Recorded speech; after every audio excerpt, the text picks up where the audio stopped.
अगर पाकिस्तान अड़ जाता है कि हिंदुस्तान नहीं है, आप याद रखिएगा हिंदुस्तान नहीं है तो पाकिस्तान में चैंपियन ट्रॉफी भी नहीं वो होने देंगे, ये भी याद रखिएगा। और मैं आपको बताता हूँ कि हिंदुस्तान ने उस कंट्री को, अफ्रीका को बताया कि हमारे मुल्क में इस बंदे ने धमाके किए या लोगों की जान जाया की, तो इसको पकड़ना है। उधर की सिक्योरिटी इदारों ने या उधर की एजेंसीज ने उसे पकड़ के हिंदुस्तान के हवाले किया। इसे कहते हैं हिंदुस्तान की गुडविल, उसकी पावर कहते हैं। ठीक है, अच्छा फिर पुलिस पकड़ के ले गई है? हाँ जी, किसे? मेरे लड़के को बात नहीं, मैं उनसे छुड़वा लूंगा। अगर आप कहते हैं यहीं पे वाइंड अप नहीं, आप राम पूरा करें, मैं छुड़वा लूंगा। उसने को वो दहशतगर्द है, उसने कोई बम फाड़ दिया कहीं, वो हम बिजनेस करते हैं, हमें बिजनेस नहीं करने दिया जाता। देखिए आप मेरे मुंह से निकलवाना चाह रहे हैं, मैं अपने मुंह से नहीं निकालना चाह रहा। किसी के साथ डील होगी इमरान खान साहब की, और उस डील में ये डिसाइड होगा कि डी चौक में जितने लोग मरे हैं, जो कुछ भी हुआ है, आपने इसके ऊपर बात नहीं करनी और हमें बुरा भला नहीं कहना। दोस्तों एक बड़ी खबर आ रही है जो कि लिंक रखती है पाकिस्तान इंडिया से, लेकिन दोस्तों ये खबर जो आ रही है वो अफ्रीका से कहीं से आ रही है। तो खबर ये है कि वहां पर सलमान खान को अरेस्ट कर लिया गया है और इंडिया को दोस्तों दे दिया गया है। अब ये वो सलमान खान नहीं है जैसे आप सोच रहे हो, ये दोस्तों एक टेररिस्ट था जो कि इंडिया में धमाके करने के लिए जिम्मेदार था और ये लश्कर तैयबा से लिंक रखता था, जो कि दोस्तों अफ्रीका में कहीं पर पकड़ाया और उन्होंने हैंड ओवर कर दिया इंडिया को, जिसको लेकर पाकिस्तानी भाई पका गया। क्यों? क्योंकि लिंक पाकिस्तान से है और ये चीज दोस्तों ऐसी है कि अगर ये प्रूफ हो जाएगा ये पाकिस्तानी है तो पाकिस्तान के ऊपर एक और स्टॉम्प लग जाएगा। वैसे ही तो पाकिस्तान के बुरे हालात हैं, कोई भीख देने को तैयार नहीं है, ऊपर से पाकिस्तान के अंदर सिविल वॉर चल रही है, तो हर तरफ से पाकिस्तान पिट रहा है। और इंटरनेशनल लेवल पर एक और बड़ी चीज यहाँ पर इंडिया को मिल चुकी है, सलमान खान टेररिस्ट के रूप में। तो चलिए पाकिस्तानी पब्लिक और जानते हैं कि उनके रिएक्शन क्या है इस न्यूज को लेकर, और क्या वो मानते हैं कि वो पाकिस्तानी था या फिर वो ब्लेम करते हैं इंडिया को। सिक्योरिटी के इशू से याद आया, इंडिया में 26/11 हुआ, बम्बई अटैक हुआ। बड़ी मैं जबरदस्त बात बताने वाला हूँ। 20 साल ऑलमोस्ट हो गए, 19, 20, 21, 22 साल हो गए हैं, आज भी वो नहीं भूले। वो कहते हैं जहां पे भी जो उसमें इन्वॉल्व थे, जहां पे भी होंगे हम पकड़ के लाएंगे और सजा देंगे, घर में घुस के मारेंगे जहां पे भी मिलेगा। उन्होंने ना सिर्फ कहा अफ्रीका में उन्होंने एक सलमान खान नाम का टेररिस्ट है, बहुत बड़ी ये खबर है आप, ठीक है, उसे अफ्रीका की किसी कंट्री में अरेस्ट किया गया और अरेस्ट करके कहाँ लाया गया? इंडिया में पहुंचाया गया। जो साहब इसे कहते हैं पावर। पावर मैं आपको बताता हूँ कि हिंदुस्तान ने उस कंट्री को, अफ्रीका को बताया कि हमारे मुल्क में इस बंदे ने धमाके किए या लोगों की जान जाया की, तो इसको पकड़ना है। उधर की सिक्योरिटी इदारों ने या उधर की एजेंसीज ने उसे पकड़ के हिंदुस्तान के हवाले किया। इसे कहते हैं हिंदुस्तान की गुडविल, उसकी पावर कहते हैं। पाकिस्तान को देख लें, पाकिस्तान में आज तक हुकूमतें लूट के और बहुत से ऐसे टेररिस्ट जो हैं वो पाकिस्तान में तबाही करके, और सर आप अल्ताफ हुसैन साहब का तो नाम सुना होगा, लंदन में बैठे हुए हैं, उनके ऊपर पता नहीं कितने 100 लोगों का मुकदमा है, कितने 100 लोगों को मार दिया है। पाकिस्तान ने नाक रगड़ ली बरतानिया से उसे लाने के लिए। क्या ला सके वो बरतानिया से? रोजाना उसके इंटरव्यू आते हैं, रोजाना उसकी बातें सुनने को मिलती हैं, इवन कि उसकी पार्टी को भी बैन कर दिया गया है। लेकिन हमारे अंदर जुर्रत नहीं है अल्ताफ हुसैन को पाकिस्तान लाने की। तो हिंदुस्तान की पावर और दुनिया से तल्लुकात, ये देखें कि वो कितना बड़ा टेररिस्ट अपने मुल्क में लेके आए, तो ये अचीवमेंट है भाई। और उनके लोगों के क्या दिलों को ठंडक पहुंचेगी, इस चीज को देखिए। ठीक हो गया। फिर ऐसे दूसरे कंट्रीज भी देखते हैं कि हाँ भाई अगर इनके यहाँ पे सिक्योरिटी का ये इशू हुआ था तो उन्होंने उसके ऊपर बड़ा सख्त एक्शन भी लिया है। हम कहते हैं हम तो टेररिस्ट की बात छोड़े, हम दहशतगर्दों की बात छोड़े, हम तो अपने हीरोज जिन्हें हम कहते हैं, डॉक्टर आफिया सिद्दीकी को क्या कहते हैं? आफिया सिद्दीकी को पाकिस्तान का हीरो कहा जाता है। उन्हें नहीं हम ला सके पाकिस्तान में, हमने पाकिस्तान के दहशतगर्दों को। और डॉक्टर आफिया सिद्दीकी को मैंने कई गवर्नमेंट चेंज होते हुए देखी है, और वो इलेक्शन में जब वो इलेक्शन की कैंपेन कर रहे होते तो वो कहते डॉक्टर आफिया सिद्दीकी हमारी बेटी है, हमारी बहन है, हम अमेरिका के बीच में से उसे निकाल के लेके आएंगे। लोग, हुकूमतें भी चेंज हुई, पार्टियां चेंज हुई, लोग चेंज हुए, आफिया सिद्दीकी आज भी अमेरिका की जेल के बीच में सड़ रही है। कोई जिम्मेदार नहीं, कोई बुलाने वाला नहीं है, क्योंकि इन लोगों को सिर्फ अपनी पड़ी हुई। भाईजान आप कुछ दिन पहले डी चौक में चले जाएं, डी चौक में इस्लामाबाद में क्या हुआ, लोगों की जानें गई, उधर बर्बाद करके रख दिया। चौधरी साहब मेरी बात सुनो, जहाँ पे वो धरने वाले, एहतजाज वाले लोग थे ना, वो ऐसे गोल सिस्टम था, उसके बीच में लोग थे और चारों तरफ ऊपर फोर्सेस थी, उसमें पुलिस भी थी, उसमें आर्मी भी थी, उसमें मुख्तलिफ किस्म की फोर्सेस थी उसके बीच में। अब मुझे ये बताएं, लोग कहते हैं धरने वाले हार गए। देखे मैं पीटीआई का नहीं हूँ, मैं किसी भी पार्टी का नहीं हूँ, मैं पाकिस्तानी हूँ। तो मैं ये बता रहा हूँ कि धरने वाले लोगों की जगह पे उधर अमेरिकन फोर्सेस भी होती ना, तो वो भी कामयाब नहीं हो सकती थी, क्योंकि चारों तरफ से आपने घेरा हुआ था उन्हें उसके बीच में।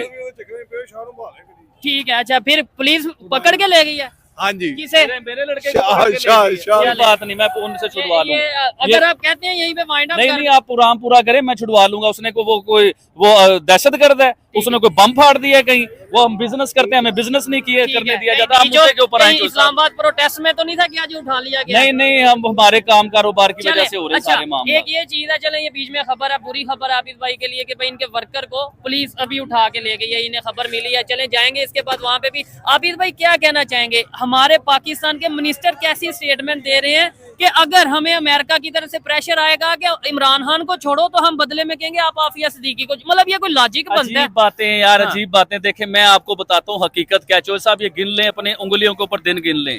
3 महीने बाद इमरान खान साहब अवाम में होंगे, बनी गाला अपने घर में होंगे, या फिर जेल में। प्रेडिक्शन कर रहे हैं? चौधरी साहब मैं बहुत बड़ी प्रोडिक्शन कर रहा हूँ और मैं पूरी जिम्मेदारी से प्रोडिक्शन कर चलें। रहा हूँ। 3 महीने बाद इमरान खान साहब बनी गाला में होंगे और उनकी डील हो जाएगी चौधरी साहब। अच्छा। और वो डील होने जा रही है। डील लेकिन कहा यह जाता है खान ऐसा बंदा जो डील करेगा ही नहीं। अगर डील करनी होती तो इमरान खान अभी इतने इतने महीने साल ना, आप समझ रहे हैं कि उसकी डील होनी है गवर्नमेंट के साथ, हाँ। पाकिस्तान के वजीर यहाँ आज़म के डील साथ। होगी किसके साथ? तो वही मैं बता रहा हूँ, आप तो समझते नहीं, आपको नहीं पता डील किसके साथ होनी है। अच्छा। और गवर्नमेंट को होना है, गवर्नमेंट को क्या समझते हैं लोग, इस वजीर आजम को क्या समझते हैं लोग, आपको भी पता है कि डील किसके साथ होनी है। और जो भी डील देखे, आप मेरे मुंह से निकलवाना चाह रहे हैं, मैं अपने मुंह से नहीं निकालना चाह रहा। किसी के साथ डील होगी इमरान खान साहब की, और उस डील में ये डिसाइड होगा कि डी चौक में जितने लोग मरे हैं, जो कुछ भी हुआ है, आपने इसके ऊपर बात नहीं करनी और हमें बुरा भला नहीं कहना।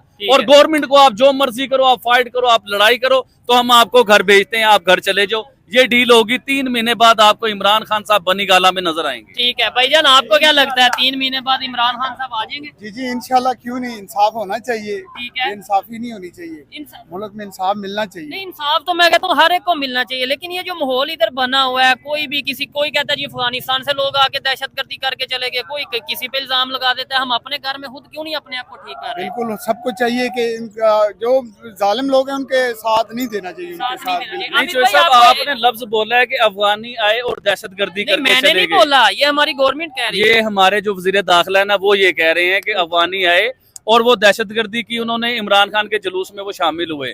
आपको याद होगा कि अफगानिस्तान अमेरिका के साथ 20 साल जंग लड़ता रहा और सुपर पावर उनसे जंग नहीं जीत सका।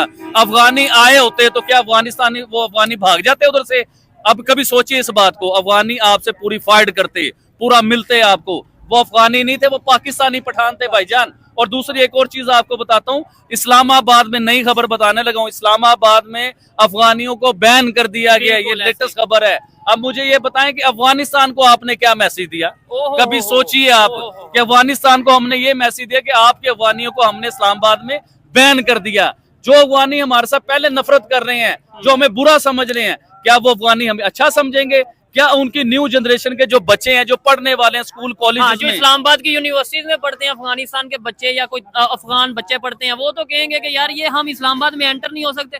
कल को हम इसका लॉजिक ये बता देंगे, कल को जब वो हमारे अगेंस्ट कोई स्टेटमेंट देंगे ना, हम कहेंगे ये देखो, ये इंडिया के साथ मिला हुआ है, ये अफगानिस्तान इंडिया से मिलकर हमारे खिलाफ बात कर रहा है। हम खुद नहीं देख रहे कि जी बिल्कुल सही कह रहे हैं। हमारा इस टाइम जो हमारा मुल्क की सिचुएशन हुई है ना, जो हमारी सिचुएशन है, जैसे हम कर्जों में फंसे हुए हैं, हम भूख में फंसे हुए हैं। अच्छा, जब कर्जों में और भूख में कोई मुल्क फंसता है ना, तो उसकी कोशिश होती है कि मैं तमाम दुनिया के साथ अपने तल्लुकात बेहतर करूं, तिजारत करूं, कि मेरे मुल्क में सरमायाकारी आए, मेरे मुल्क में डॉलर आए, मेरे मुल्क में पैसा आए। और हम लोग पता नहीं भुगला गए हैं कि हमें समझ ही नहीं आ रही कि हम अपने नेबरों के साथ भी दुश्मनियां बनाई जा रहे हैं। इवन के दाएं बाएं के साथ, अफगानिस्तान हमारा दुश्मन, इंडिया के साथ हमारी दुश्मनी, चाइना के साथ हमारी नाराजगी, और उसके बाद और ईरान के साथ तो वैसे ही हमारे मामला बड़े खराब चल रहे हैं। तो मुझे ये बताएं, पीछे रह कौन गया है? किसके साथ तल्लुकात अच्छे? अमेरिका आपको अच्छा नहीं समझता? अमेरिका ने अभी तक स्टेटमेंट ही नहीं दी पाकिस्तान की मौजूदा सिचुएशन के ऊपर, अभी तक स्टेटमेंट ही नहीं दी। जी हाँ, तो उसके लिए हमें खुद मुख्तियार होने की जरूरत है चौधरी साहब। जब तक हमारे ऊपर जो लीडर हैं ये अक्लमंद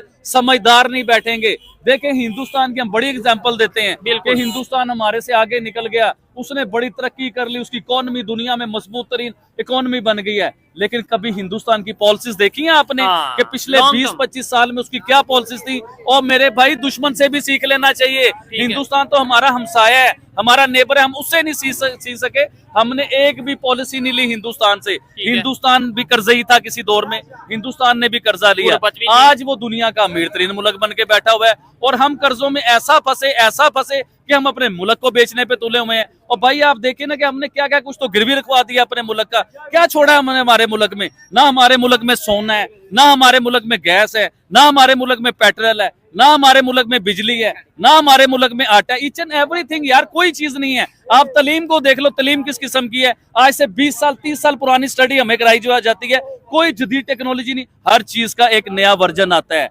हमारी तलीम में क्या नया वर्जन आया मुझे आप बता दीजिए। आज भी वो दुश्मनी हमारी तलीम में पढ़ाई जाती है, हमारे बच्चों को दुश्मनी सिखाई जाती है।